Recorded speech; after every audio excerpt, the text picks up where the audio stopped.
Friends, आज फिर से मैं आप सभी का स्वागत करता हूं अपने YouTube चैनल अभिजीत क्लासेस पे। और आज की इस वीडियो में हम लोग फिर से एक प्रॉब्लम को डिस्कस करने जा रहे हैं जो कि एक पुली ब्लॉक प्रॉब्लम है। इस प्रॉब्लम में हम लोग न्यूटन्स लॉज ऑफ मोशन का एप्लीकेशन देखेंगे और साथ ही साथ पुली कांस्टेंट रिलेशन को भी लिखना सीखेंगे। जैसा कि आप सभी ने मेरे पिछले वीडियोज़ में देखा था कि हम लोगों ने wedge constant relation and pulley constant relation को लिखना सीखा था और हम लोगों ने न्यूटन्स लॉज ऑफ मोशन के कॉन्सेप्ट को पे बेस्ड कुछ क्वेश्चंस को सॉल्व भी किया था। एक ऐसे ही प्रॉब्लम को डिस्कस करेंगे जो कि एक बहुत अच्छा प्रॉब्लम है। इसमें आपका कॉन्सेप्ट क्लियर हो जाएगा।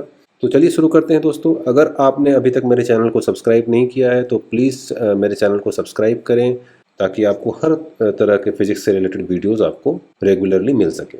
सो dear friends, let us start now. जैसा आप देख सकते हैं इस प्रॉब्लम में दिया गया है कि सरफेस फ्रिक्शनलेस है। If the surface is smooth the acceleration of block M2 will be, यानी इस ब्लॉक का हमें एक्सेलरेशन फाइंड आउट करना है, ब्लॉक M2 की एक्सेलरेशन को फाइंड आउट करना है।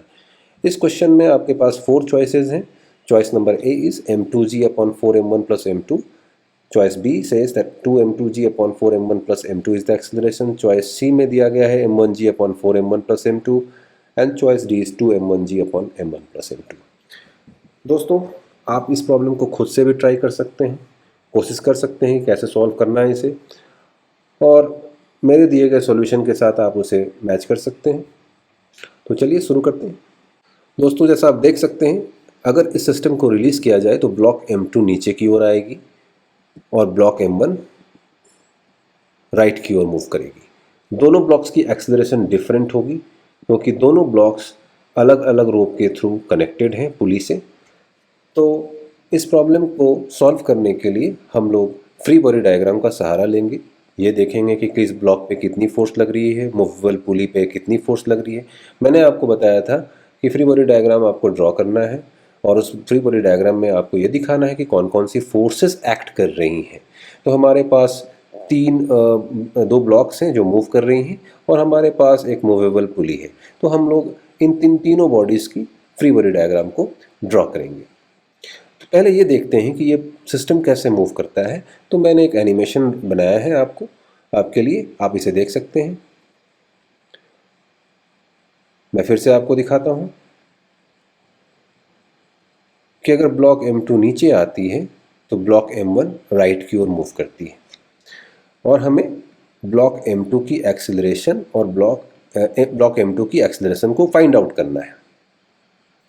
मान लीजिए कि ब्लॉक M1 की एक्सेलरेशन है A1 towards right and A2 is the acceleration of block of mass M2। We need to figure out the value of A2। तो चलिए देखते हैं कैसे सॉल्व कर सकते हैं इस क्वेश्चन को।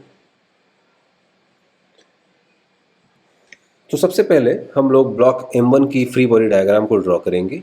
तो आप देख सकते हैं ब्लॉक M1 एक सरफेस पे रखा गया है जो कि फ्रिक्शनलेस है।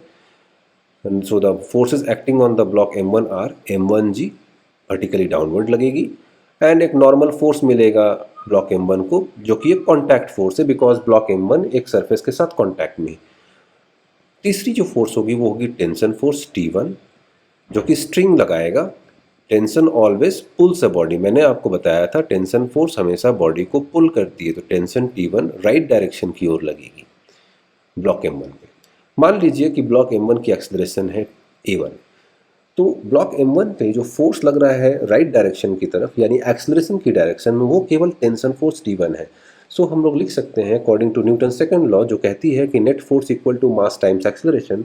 सो net force acting on block M1 along the direction of acceleration is only T1, therefore we can write that T1 equal to M1A1 जिसको मान सकते हैं आप इक्वेशन नंबर 1। नाउ हमारे पास एक मूवेबल पुली है। तो चलिए मूवेबल पुली की फ्री बॉडी डायग्राम को ड्रॉ करते हैं। आप देख सकते हैं मूवेबल पुली पे जो फोर्सेस काम कर रही हैं वो है tension force T1 and tension force T2। तो चलो देखते हैं कि टेंशन फोर्सेस किस तरीके से काम कर रही है। देखिए ब्लॉक M1 पे जो टेंशन फोर्स लग रही है, स्ट्रिंग जो टेंशन फोर्स लगा रहा है वो है T1 राइट डायरेक्शन की ओर। नाउ रोप की इस एंड पे भी जो टेंशन होगी वो सेम होगी T1 बिकॉज रोप हमारी मासलेस है तो उसके दोनों एंड के अक्रॉस टेंशन सेम होगी। जो हमारी फिक्स्ड पुली है उसके अक्रॉस भी टेंशन हमारी सेम होगी बिकॉज पुली इज लाइट या पुली इज मासलेस आप कह सकते हैं। नाउ सेगमेंट 2 जो है हमारे पास, देखिए हमारे पास 3 सेगमेंट है रोप के, segment 1, segment number 2 and segment number 3। तो सेगमेंट 2 जो हमारी रोप की है उसके दूसरे एंड पे भी टेंशन सेम लगेगी T1, बिकॉज जैसा मैंने कहा कि रोप हमारी मासलेस है, और इस पुली के क्रॉस भी टेंशन हमारी T1 होगी, because this pulley is also movable pulley is also massless. इसलिए आपने देखा कि मूवेबल पुली पे जो टेंशन फोर्स लग रही है उसके अक्रॉस वो T1 लग रही है, because the pulley is massless, same tension force लग रही है। नाउ एक और फोर्स लग रही है टेंशन की जो कि डाउनवर्ड डायरेक्शन में लग रही है। अब नाउ स्ट्रिंग जो है मूवेबल पुली को, ये देखिए ये दूसरी स्ट्रिंग है जिससे ब्लॉक M2 लटका हुआ है, तो इस पे इसके इस एंड पे मान लीजिए टेंशन T2 काम कर रहा है, T2 बिकॉज ये दूसरी रोप है, तो टेंशन ऑलवेज पुल्स है बॉडी, तो पुल करेगी। नाउ आप देख सकते हैं मूवेबल पुली का जो मोशन है वो नीचे की ओर है, मूवेबल पुली का मोशन नीचे की ओर है, and the pulley is massless, so net force acting in the downward direction is T2 minus 2T1, and T2 minus 2T1 equal to mass of the pulley multiplied by acceleration. Since the pulley is massless, therefore we can write T2 equal to 2T1। आप लिख सकते हैं T2 equal to 2T1। अब हमारे पास एक block है M2, चलिए block M2 की फ्री बॉडी डायग्राम को ड्रॉ करते हैं। तो ब्लॉक M2 पे जो फोर्सेस काम कर रही हैं वो है M2G vertically downward and the tension T2 in the upper direction, because tension अगर पुली पे T2 लग रही है तो उसके उस रोप के दूसरी एंड पे भी टेंशन सेम लगेगी। आप देख सकते हैं इस फिगर में, बिकॉज रोप इज मासलेस, तो टेंशन T2 ब्लॉक M2 को ऊपर की ओर पुल करेगी, बिकॉज टेंशन हमेशा बॉडी को पुल करती है। M2G is the force in the vertically downward direction. Now we know that the net acceleration of block M2 is suppose A2 in the downward direction. Therefore, we can write net force in the direction of acceleration is M2G minus T2, which is equals to M2A2, जो कि Newton second law है।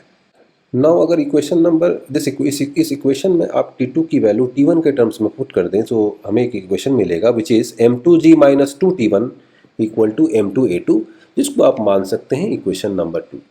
तो अगर आप equation number 1 और 2 को combine कर दें, इक्वेशन नंबर 1 है T1 equal to M1A1 and equation number 2 is M2G minus 2T1 equal to M2A2।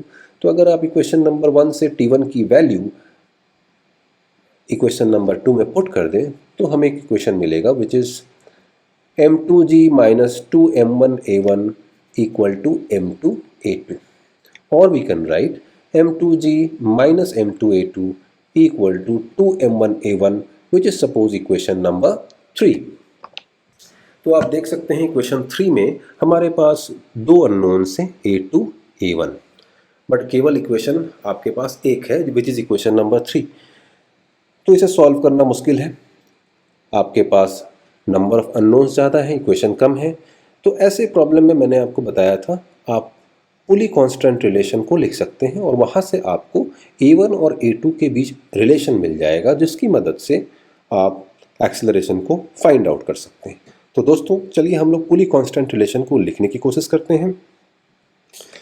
Now आप देख सकते हैं इस अगर सिस्टम को ध्यान से आप देखें, अगर आप इस सिस्टम को ध्यान से देखें तो ये सिस्टम हमारा जिस तरीके से मूव कर रहा है उसे ध्यान में रखते हुए आप पुली कांस्टेंट रिलेशन को आसानी से लिख सकते हैं। तो चलिए ये मान लिया जाए कि ब्लॉक M1 x1 डिस्प्लेस हो रहा है राइट की तरफ, और हमारी जो पुली है मूवेबल पुली वो x2 डिस्प्लेस हो रही है डाउनवर्ड। नाउ मैंने आपको बताया था कि आपके पास पुली कांस्टेंट रिलेशन में आपके पास पहले ये देखें कि कितनी रोप है, जितनी रोप होगी उतनी कांस्टेंट रिलेशन होगी। तो हमारे पास देखिए एक ये रोप है, दिस वन रोप, एंड दूसरी रोप जो जिससे ब्लॉक M2 कनेक्टेड है, तो हमारे पास दो कांस्टेंट रिलेशन होगी।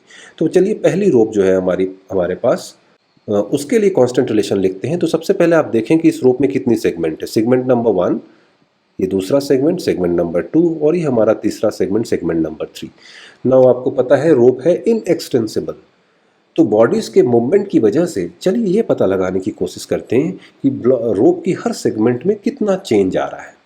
तो देखते हैं कि ब्लॉक M1 अगर x1 डिस्प्लेस हो रहा है राइट की तरफ, तो सेगमेंट 1 की लेंथ को वो कितना चेंज कर रहा है? सेगमेंट 1 की लेंथ को वो x1 डिक्रीज कर रहा है। अगर ब्लॉक M1 राइट की तरफ आ रहा है तो सेगमेंट 1 की लेंथ को x1 डिक्रीज कर रहा है। और ब्लॉक अगर पुली हमारी मूवेबल पुली अगर x2 डिस्प्लेस नीचे की ओर हो रही है, तो आप देख सकते हैं वो सेगमेंट 2 की लेंथ को x2 इंक्रीज कर रही है और सेगमेंट 3 की लेंथ को भी x2 इंक्रीज कर रही है। So the equation will be -x1। -x1 क्यों लिखा आपने? बिकॉज ब्लॉक M1 अगर राइट की तरफ आ रहा है तो वो सेगमेंट 1 की लेंथ को डिक्रीज कर रहा है। That is why -x1 plus x2 equal to 0। Movable pulley की मूवमेंट की वजह से सेगमेंट 2 और सेगमेंट 3 की लेंथ x2 इंक्रीज हो जाएगी, but the total change in length will be 0 because आपको पता है रोप इनएक्सटेंसिबल है। तो क्या होगा? -x1 + 2x2 equal to 0, therefore x1 equal to 2x2। यानी कि अगर ब्लॉक M1 x1 मूव करेगी तो जो पुली होगी हमारी वो x1/2 मूव करेगी। तो अगर आप इस इक्वेशन को अगर आप डिफरेंशिएट कर दे, 2 बार डिफरेंशिएट कर दे टाइम के रेस्पेक्ट में, यानी कि d2x1/dt² इक्वल टू 2d2x2/dt², तो इससे आपको एक्सेलरेशन का रिलेशन मिल जाएगा। तो हमने इसे डिफरेंशिएट किया 2 बार टाइम के रेस्पेक्ट में, so we get a1 equal to 2a2 which is suppose equation number 4।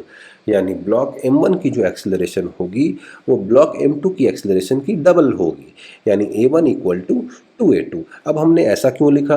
Because हमने तो माना था कि भाई पुली जो है हमारी उसकी डिस्प्लेसमेंट को एस्यूम किया था, ब्लॉक M2 की डिस्प्लेसमेंट को तो एस्यूम नहीं किया था। तो फिर इसे हम पुली की एक्सेलरेशन मान लें because x2 is the displacement of the पुली। देखिए रोप हम जो पुली है हमारी मूवेबल पुली, उसके साथ एक ब्लॉक लटका हुआ है M2 which is connected through a different rope. और आपको पता है कि ये जो रोप है, ये वाली जो रोप है हमारी, ये टाइट है। तो इस पॉइंट की जो एक्सेलरेशन होगी और इस पॉइंट की जो एक्सेलरेशन होगी वो सेम होगी। रोप के इस पॉइंट की एक्सेलरेशन और इस पॉइंट की एक्सेलरेशन सेम होगी because the rope is tight. इसलिए आप मान सकते हैं कि रोप की इस पॉइंट की जो डिस्प्लेसमेंट होगी और इस पॉइंट की जो डिस्प्लेसमेंट होगी वो सेम होगी, दोनों सेम एक्सेलरेशन से मूव करेगी। दैट इज़ वाई आप लिख सकते हैं कि भाई a1 इक्वल टू 2a2। तो मूवेबल पुली की जितनी एक्सेलरेशन होगी उतनी ही एक्सेलरेशन से हमारा ब्लॉक M2 भी मूव करेगा। तो आपने देखा कि हमारे पास अब 2 इक्वेशन हैं, equation number 3 and equation number 4, और हमारे पास जो अननोन्स है वो है 2। सो 2 इक्वेशन और 2 अननोन्स, इन दोनों इक्वेशन की मदद से आप फाइंड आउट कर सकते हैं ब्लॉक M2 की एक्सेलरेशन को। तो चलिए देखते हैं। From equation 3 and 4 we get m2g minus m2a2 equal to 4m1a1। अगर आपने a1 की वैल्यू को पुट कर दिया इक्वेशन नंबर 4 से, in equation number 3 we get m2g minus m2a2 equal to 4m1a2 और m2g equal to 4m1a2 plus m2a2, therefore a2 equal to m2g upon 4m1 plus m2। ये हमारा acceleration होगा block M2 का, which is option number A. तो option ए हमारा correct है। तो आपने देखा कि इस प्रॉब्लम में हमने Newton second law of motion का कॉन्सेप्ट यूज़ किया, फ्री बॉडी डायग्राम को ड्रॉ करना सीखा, और साथ ही साथ ये भी जाना कि पुली कांस्टेंट रिलेशन को आप कैसे लिख सकते हैं। देखिए पुली कांस्टेंट रिलेशन को लिखने के कई तरीके हो सकते हैं, और भी शॉर्टकट ट्रिक हो सकते हैं, वो मैं आपको दूसरे वीडियोस में आपको बताऊंगा। कुछ शॉर्टकट ट्रिक्स भी हैं, उनकी मदद से भी आप पुली कांस्टेंट रिलेशन को लिख सकते हैं। कोई एक फिक्स तरीका नहीं है, there are different methods of writing pulley constant and wedge constant relation. तो फ्रेंड्स, अगर आपको मेरा वीडियो अच्छा लगा तो आप इसे प्लीज़ सब्सक्राइब करें और शेयर करें उन बच्चों के साथ जो जेईई मेंस या नीट की तैयारी कर रहे हैं, या क्लास 11 में पढ़ रहे हैं, या वो बच्चे जो फिज़िक्स में इंटरेस्ट रखते हैं। तो आपको मेरा वीडियो अगर अच्छा लगा तो प्लीज़ शेयर करें और सब्सक्राइब करें and do press the bell icon, ताकि आपको हर नोटिफिकेशन मिल सके मेरे फिज़िक्स वीडियोज़ से related. Thank you for watching.